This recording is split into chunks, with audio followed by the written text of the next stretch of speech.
Kalau lalu diatur di undang-undang kepresidenan, gitu terus gimana? Apa tidak boleh? Kan itu tanggungnya presiden. Oh diatur, anunya Pak, kalau dibelokkan di bawah. Nah silahkan kalau itu mau dimasukkan, meskipun kalau itu terjadi, itu hukumnya sudah ada.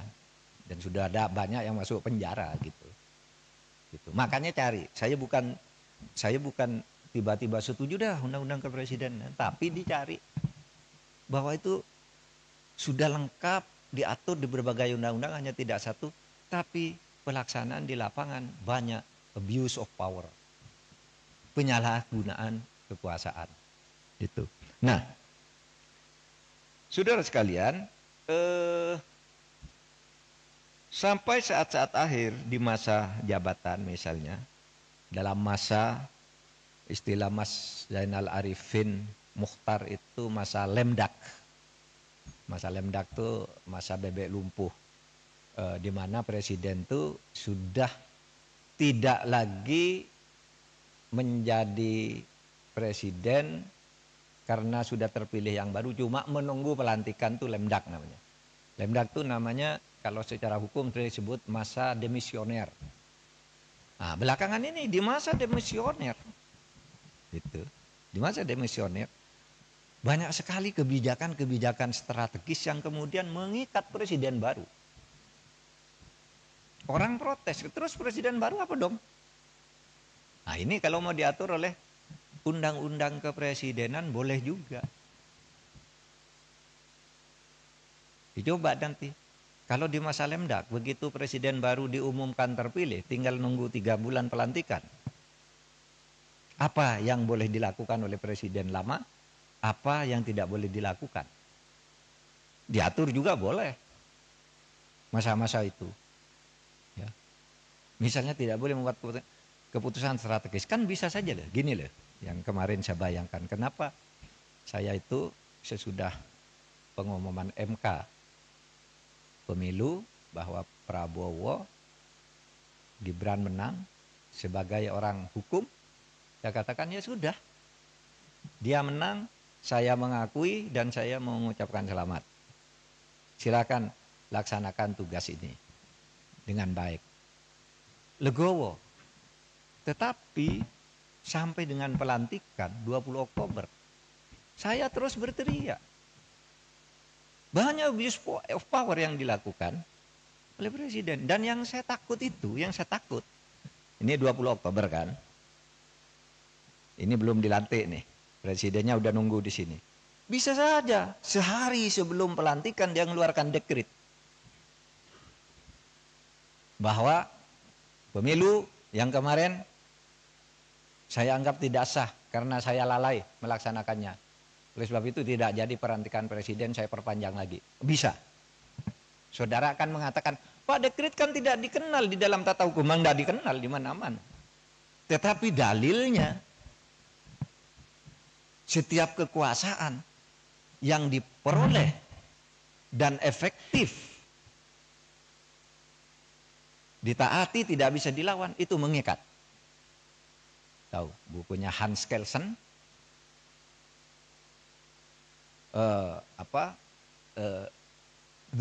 the pure theory of law.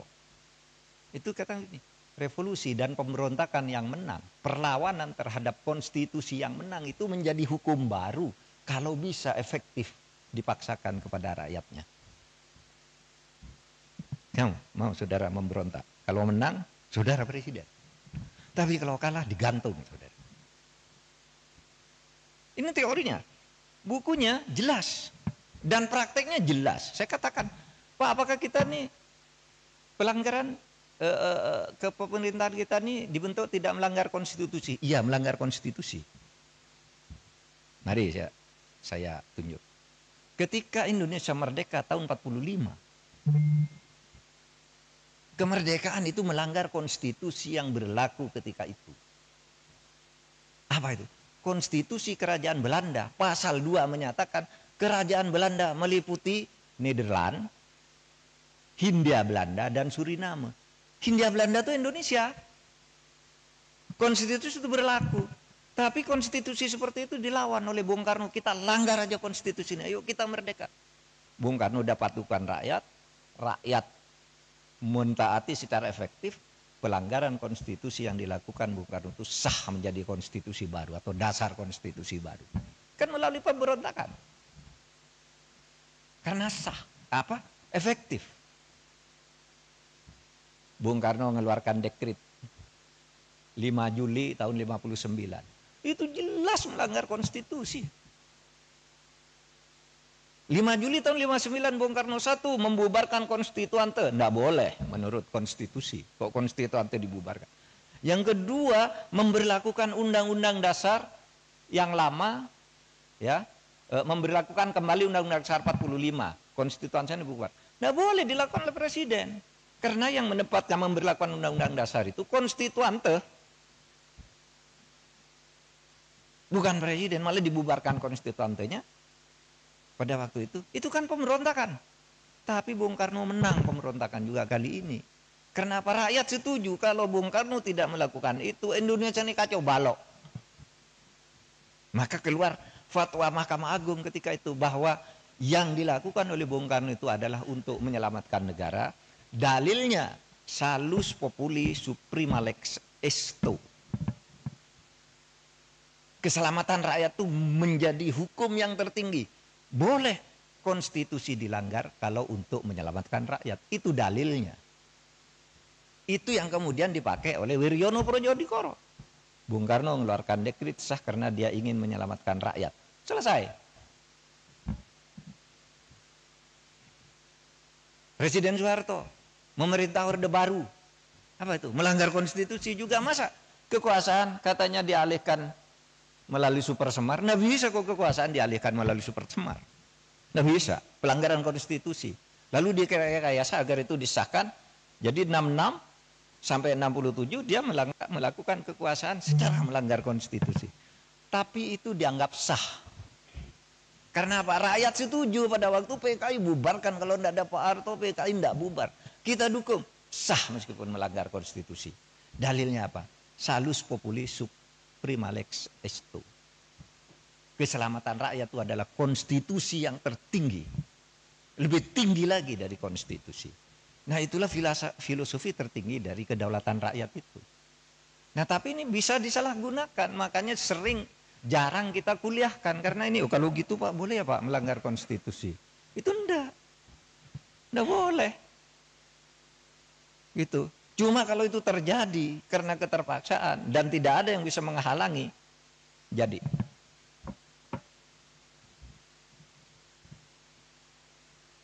Nah, makanya saya katakan, loh kalau nanti sebelum tanggal 20 Oktober kemarin, saya terus nyerang tuh ke pemerintahan Pak Jokowi sampai 20 Oktober, saya serang tuh.